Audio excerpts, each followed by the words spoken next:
Olá, minha gente, dia 30 de junho de 2023, 30 de junho, gente, meio do ano. Tem noção, gente, que amanhã a gente já começa o mês 7. Jesus Cristo, como tá passando rápido, né? É o tempo que tá passando rápido ou você que arrumou um monte de coisa pra fazer e aí os dias passam muito rápido que você não dá nem conta de tudo que você tem que fazer no dia. E aqui é mais ou menos assim, né? Mas que possamos entregar, né, esse meio do ano que já passou e este meio do ano que está se iniciando nas mãos do Senhor, que possamos clamar o Espírito Santo para uma boa meditação da palavra. Vinde, Espírito Santo, enchei os corações dos vossos fiéis e acendei neles o fogo do vosso amor. Enviai o vosso Espírito e tudo será criado e renovareis a face da terra. Oremos. Ó Deus, que instruíste os corações dos vossos fiéis, com a luz do Espírito Santo, fazei que apreciemos retamente todas as coisas segundo o mesmo Espírito e gozemos sempre da sua consolação. Por Cristo Senhor nosso. Amém. A palavra de hoje está no Evangelho de São Mateus, capítulo 8, versículos de 1 a 4. Pelo sinal da Santa Cruz, livra-nos Deus nosso Senhor dos nossos inimigos, em nome do Pai, do Filho e do Espírito Santo. Amém. Tendo Jesus descido do monte, numerosas multidões o seguiam. Eis que um leproso se aproximou e se ajoelhou diante dele, dizendo: Senhor, se queres, tu tens o poder de me purificar. Jesus estendeu a mão, tocou nele e disse: Eu quero, fica limpo. No mesmo instante, o homem ficou curado da lepra. Então Jesus lhe disse: Ora, não digas nada a ninguém, mas vai mostrar-te ao sacerdote e faz a oferta que Moisés ordenou, para servir de testemunho para eles. Palavra da salvação. Glória a vós, Senhor. O leproso não falou: Cura-me, Senhor, eis-me aqui diante de ti. Ele falou: Senhor, se queres, tu tens o poder de me purificar. E o Senhor disse: Eu quero. E aí eu tenho uma pergunta para te fazer. O leproso naquela época era visto como impuro, porque era uma doença altamente contagiosa. A pessoa ficava desfigurada, caíam pedaços do corpo dela, apodrecia, então ela fedia, exalava um odor de putrificação. Aqui no Rio, lá em Itaboraí, existe a colônia dos leprosos até hoje. E antigamente ninguém de Itaboraí poderia se alistar nas Forças Armadas, porque eles tinham aquela região como totalmente contaminada da lepra. E aquelas pessoas ficavam nessa colônia, nesse lugar reservado. Na época de Jesus, quando um leproso passava, quem estava ao lado tinha que gritar: Olha o leproso, que era para ninguém se aproximar dele. Jesus chega perto desse homem e toca nele. Ninguém queria nem chegar perto. Jesus tocou aquele homem. E o mal foi vencido. A doença foi vencida. E eu te pergunto, em algum evangelho, em alguma parte da Bíblia, você já leu que Jesus deixou de curar alguém? Porque a gente tem uma ilusão de que, se eu tô doente foi porque Deus quis, então tá tudo bem, vou enfrentar isso. Não, Deus não quis você doente. Deus permitiu, é diferente. Deus permitiu porque com essa doença Ele tem um propósito, algo muito maior. Mas sim, Ele quer te curar. Assim como Ele curou esse leproso. Se queres, né? Então Ele falou: eu quero ficar limpo.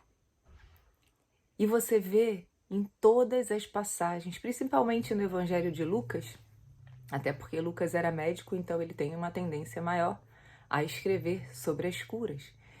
Então, se você pegar o Evangelho lá de São Lucas, você vai ver inúmeras curas, inúmeras. Cegos, leprosos, coxos, paralíticos, ressuscitou dos mortos. Então o Senhor não te quer doente. Então a gente não tem que, Eu tô doente, ok, Senhor. Sim, faça a sua vontade na minha vida. Fato. É isso que devemos, né, pedir para o Senhor, que seja feita a vontade da sua vida. Mas você pode pedir pela cura, sim. A cura de um ente querido, a sua cura. Porque em primeiro lugar, aonde deve se procurar a cura? É no Senhor. E Ele vai te indicar os médicos que você deve ir, o tratamento que você deve seguir. E com Jesus ao seu lado, tudo será diferente. Eu digo por mim. Hoje é dia 30 de junho. Dia 23 de junho do ano passado, eu tive a suspeita do câncer de mama. No dia 12 de julho, vai fazer um ano, eu fiz a biópsia. E no dia 27 de julho, eu tive a confirmação de que eu estava com câncer de mama. E no dia 12 de agosto, eu operei. Vai fazer um ano de tudo isso e eu falo que tem um ano que eu fui convertida de verdade. Eu falava que eu era católica. Sim, eu sempre fui católica, eu sempre estive dentro da igreja. Eu sempre estive junto da minha comunidade, antes da comunidade eu era diácono, movimentos e tudo mais. Mas a verdadeira conversão veio com o câncer, né? A verdadeira entrega, a intimidade com Deus, o escutar Deus no silêncio, adorá-lo no silêncio e aprender a fazer a vontade dele, veio tem um ano. Porque com isso ele tinha um propósito. E eu entendi o propósito dele na minha vida, né? Então, eu vi tantos milagres acontecerem através dessa fé que só aumentou, de médicos mesmo, de eu clamar, Senhor, eu não sei mais a quem recorrer. Para colocar o catéter, por exemplo, Senhor, eu não sei mais a quem recorrer, eu não tenho mais veia no braço para fazer quimioterapia, tá tudo arrebentando, eu tô ficando 8 horas no hospital em infusão, Senhor, me ajuda. E o Senhor me mostrou um médico que não me cobrou consulta, um médico que me acolheu, não só ele, né, mas tantas outras coisas que foram acontecendo nesse caminho e que Deus foi me mostrando e que eu vi a mão de Deus naquilo. Meu tratamento está atrasado, por favor. Esse catéter eu botei exatamente um dia antes da terceira quimioterapia, porque eu já não tinha mais acesso e o médico falou para mim, nem que seja um dia antes eu vou colocar em você, o doutor Bruno falou para mim. Eu sou muito grata pela vida dele. Assim como ele me apresentou a Ingrid, assim como me apresentou depois, através da Ingrid, o doutor Rafael, que está comigo até hoje, e o doutor Rodrigo, que foi quem me operou. E tantas outras coisas. Gente, dá para escrever um livro bem grande, né? Então, assim, a gente tem que entender que Deus tem o poder de nos curar, sim. Não estou desdenhando da ciência, nós precisamos da ciência, nós precisamos das medicações. Mas a gente não pode pensar que Deus quer alguém doente. A gente não pode pensar que foi Deus que deu aquela doença. Não. De repente, para unir uma família. De repente, para a conversão de alguém. A gente não sabe. A gente não sabe os propósitos, os desígnios de Deus. Mas Ele permitiu que aquilo acontecesse e não pense que Ele não quer a tua cura. Ah, mas fulano morreu e Deus não curou. Tá, mas Ele curou a alma. Ele permitiu que aquela pessoa de repente se aproximasse do Senhor. Eu lembro da minha tia, fumava, teve um câncer de língua, um ano depois teve um câncer de pulmão.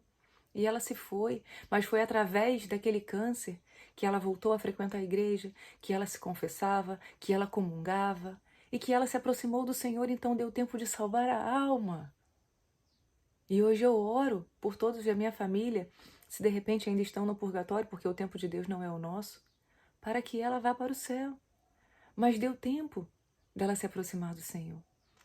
Então é isso que a gente precisa entender. Qual é o propósito de Deus na minha vida? E não tenha vergonha de se aproximar do Senhor. A gente é, muitas vezes, imersos em lama. Nos sentimos indignos, nos sentimos sujos como esse leproso, mas esse leproso não teve vergonha de se aproximar do Senhor porque ele sabia que o Senhor poderia curá-lo se ele quisesse, e ele quis. Então, mesmo com as suas misérias, se aproxime de Jesus Eucarístico, porque é naquele momento que Ele te lava, que Ele se faz um contigo e Ele te purifica por inteiro. Você tem noção de quando você comunga, corpo e sangue de Cristo se misturam ao teu sangue e você vira um sacrário? E a pessoa que está do seu lado, que de repente não pôde comungar, ela pode te dar as mãos e ela pode orar porque você é uma com o Senhor naquele momento. Um com o Senhor naquele momento. Você é um sacrário. Portanto, não deixe essa graça passar. Busque o sacramento da reconciliação, da confissão. Poxa, Tati, tenho vergonha de falar com o padre, meu irmão, vergonha permanecer no pecado e não comungar do Senhor e não se fazer com Ele. Não tenha vergonha. Primeiro que você vai falar ali, o padre escuta tantas confissões, amado, que você vai falar, daqui a pouco ele nem vai lembrar o que você falou. De tanta coisa que ele vai escutar ali. Então, se abra, não tenha vergonha, faça um bom exame de consciência. Chega perto do Senhor, diz o que você precisa, né? Abra os seus lábios, porque o seu coração o Senhor conhece, mas abra os seus lábios e clame o Senhor. Nós, não é porque estamos imersos na miséria que Deus não nos quer perto dele. Pelo contrário, qualquer outra pessoa que tocasse naquele leproso ficaria impuro e pegaria a lepra. Mas o Senhor não. Ele tira todo o mal. Então, se você quer contar o teu pecado de repente para o teu amigo, pode ser que você contamine o teu amigo com aquilo, aí vai virar uma bagunça. Mas se você falar para um sacerdote e se aproximar de Jesus, aí sim você vai ficar limpo, curado, lavado. E é isso que o Senhor quer, te purificar nesse dia. Então, que tenhamos uma santa e abençoada sexta-feira. E pense no que eu falei. E se você está longe da reconciliação, está longe de Jesus Eucarístico, volta que dá tempo. Jesus está lá, de braços abertos, te esperando. Amém? A paz de Jesus e o amor de Maria. Até amanhã.